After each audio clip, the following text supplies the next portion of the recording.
Sweet home, Santa Barbara, where the skies are so blue. Sweet home, Santa Barbara, what's worked for me can work for you.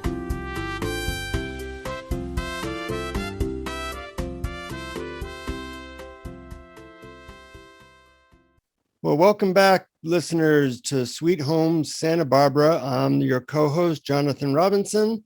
I'm with my realtor and friend, Scott Williams. Hi there, Scott. I hear today we're going to be talking about inspections from the seller's perspective, and later you'll be doing one based on the buyer's perspective. But in terms of what sellers need to know about inspections, I'm wondering, should sellers always get a pre-sale inspection? Well, in general, I want to say yes to that, but there's some big caveats. And we're going to go into those because the answer isn't always yes to all inspections. However, there is a difference between whether you own a house or you own a condominium.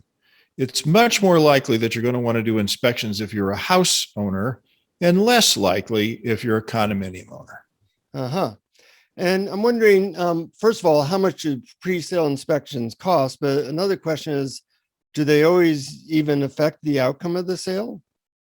I think they always affect the outcome because the information that you have about the condition of the home affects you whether you're a seller or a buyer. And it's kind of the middle ground where the buyer and the seller meet. So what an inspector has to say always affects how the deal is going to go. Now, why are you getting a pre-sale? Because obviously when a buyer makes an offer, there's some kind of inspection. So what are the advantages to doing that?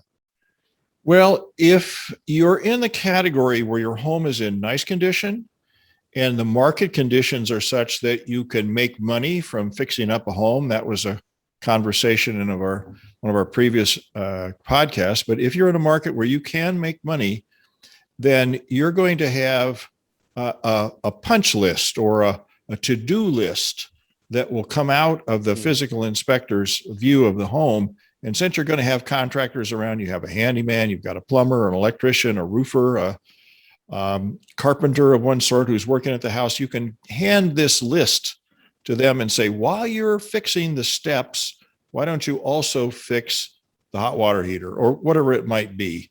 And these then improve the view of the home in the mind and the eyes of the buyers. And we use that to increase the price.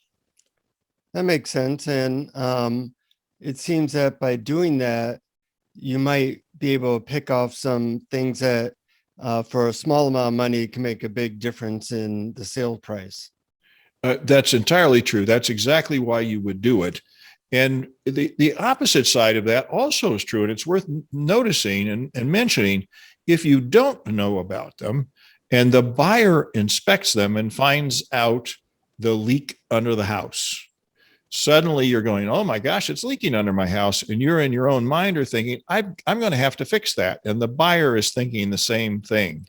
You'll need to fix that. And that will become a cost to the seller. Yeah.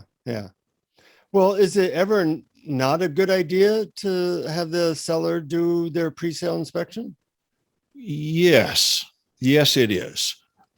Because we're looking for profit, generally speaking, from the seller side. There are some inspections, and I'm going to call these the specialized inspections, that are particularly problematic. And let's just list these down. These are not the general physical inspection. We're recommending that one. But there might be inspections that would include mold or asbestos, lead, radon gas. The chimney is a specialized item. The foundation is a specialized item. Drainage, a sewer video, or just a standalone roof inspection. All of these are specialized inspections. And this takes a conversation with the seller and a bit of the knowledge of the agent. But these are the areas where you can get yourself into trouble if you end up with a bad report in one of these areas, because they can be very expensive to fix. And many real estate agents representing buyers are going to be ignorant of the value of these inspections and they're not even going to do them. Mm-hmm. Well, so you would do those inspections maybe if you thought there was a problem with one of them, or when do you decide to do those inspections? Yeah, let's use mold. If you walk into a house and your nose says, wow, it sure smells misty and, like it smells like a sponge that's been sitting on the sink for too long Yeah. in the house, you're thinking, okay, I can't miss it. We may have to find out where's all this smell coming from. And there you have a specialized and expensive one with high costs that you may not be able to avoid. Right. So how much is a normal presale inspection versus some of these other ones? Well, the general one that comes from the physical inspector ranges on the low side of about $600 to about twice that amount. And in a particularly large house, it can be 3 times that amount. But that's generally from $600 to $900 covers the majority of homes, unless you have a very large home. Uh-huh.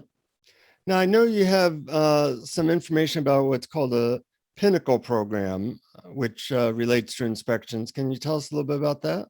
Yeah, the Pinnacle Program is part of Berkshire Hathaway. If you are a seller of a home and we discover there's quite a bit of work to do, and you personally don't have the money, maybe you received the house from your parents or whatever financial situation you're in, you don't really have the money to do all this work. We have a company that will do all of the work for you, and they'll accept payment at the close of escrow for all of the work. So you don't have to have the money to fix up your house. That's kind of nice. And it's a nice perk for doing business with. We have definitely done this to the great benefit. Oftentimes it's children who've received their parents' house and they go, it's a great house, but mom and dad sort of let it go the last 20 years. And if we could just fix it up, we could really make a lot of money. We just don't have the money. Right. It's perfect for that situation. Uh-huh. Now, let's say you have a abysmal fixer-upper. How can you use inspections that might make that more saleable and more profitable? Okay. I was in one just this week. It was a Goleta tract house. They had been in there for more than 45 years. And they, the family had gotten older and they didn't have any money, and they'd let the roof leak, and they'd let leaks happen underneath the sinks.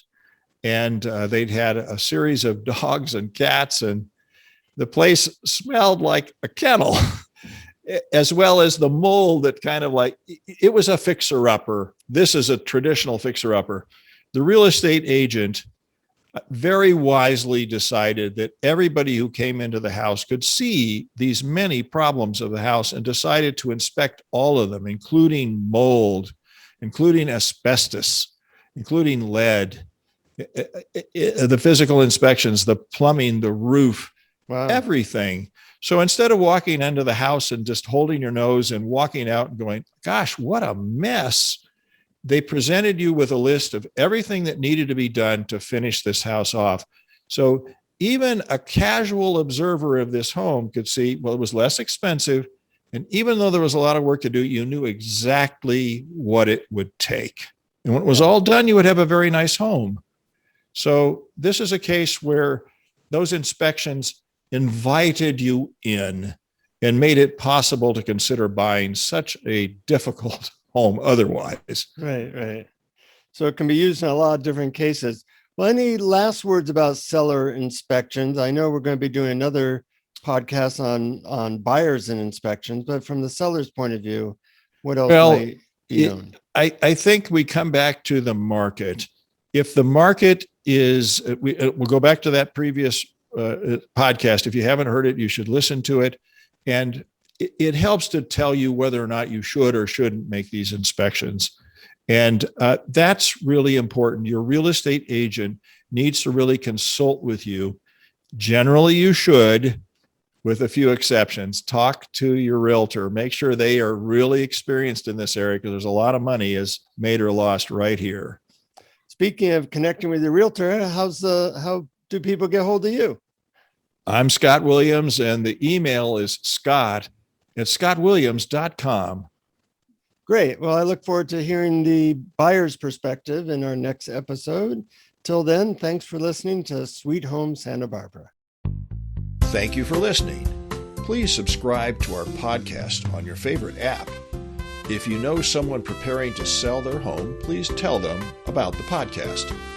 Visit scottwilliams.com to contact me and download the 2 free e-booklets, Is My House Saleable Now? And How Not to Buy a Money Pit. Thank you for listening.